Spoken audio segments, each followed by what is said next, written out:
L'apprentissage qui colle, qui adhère, c'est celui qui reste. L'apprentissage qui colle, c'est ce dont on se rappelle même une semaine après l'examen. L'apprentissage qui colle, c'est le genre d'apprentissage qui s'intègre logiquement et naturellement dans un tout.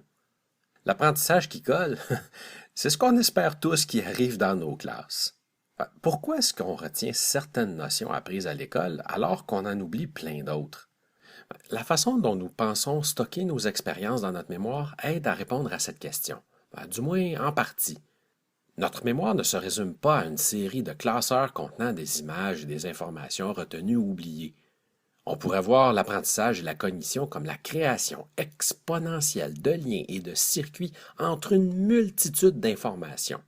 L'apprentissage qui colle se produit lorsque les nouvelles idées ou concepts se greffent aux idées ou aux concepts déjà existants. C'est pour cette raison qu'il est si important d'établir des liens entre les connaissances antérieures et les nouveaux apprentissages. Les élèves doivent pouvoir ancrer les nouvelles notions apprises à quelque chose qui existe déjà. Si on revient à l'aspect collant, si on veut que quelque chose de nouveau colle à quelque chose de déjà présent, sortez de l'univers des idées et des explications théoriques. Mettez vos élèves en action. Souvent, l'action est plus efficace pour ancrer les apprentissages que la simple écoute passive. Parlons un peu de la mémoire, plus spécifiquement de la mémoire de travail. La mémoire de travail est un élément clé pour que l'apprentissage colle. Notre mémoire de travail peut jongler avec des informations pertinentes liées à un sujet, les combiner, les démonter et les reconfigurer au besoin. Je vois la mémoire de travail comme la palette d'un peintre où il y aurait différentes couleurs les unes à côté des autres, accessibles en tout temps, prêtes à être mélangées et couchées sur la toile d'un dessin original. Toutefois, dans l'apprentissage qui colle, la toile n'est jamais vierge.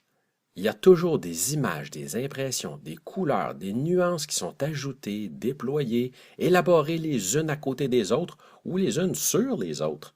Vos élèves ont une toile déjà bien remplie. Comment pouvons-nous faire en sorte pour que l'école aide les élèves à faire leur propre chef-d'œuvre? Comment peut-on les aider à ajouter de nouvelles couleurs à leur palette? Faites bouger vos élèves, faites-les sortir de la classe, faites des démonstrations, créez un environnement riche et propice aux apprentissages avec des objets à manipuler, en présentant le matériel de manière novatrice. Mettez vos élèves en action.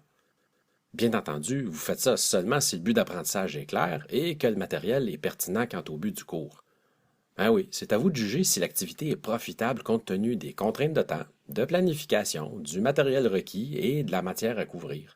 Comme enseignant, une des facettes de votre tâche consiste à garder l'équilibre entre l'approche qui dit on n'a pas le choix, il faut savoir ça par cœur, et l'approche qui lance plutôt OK, on fait quelque chose de différent.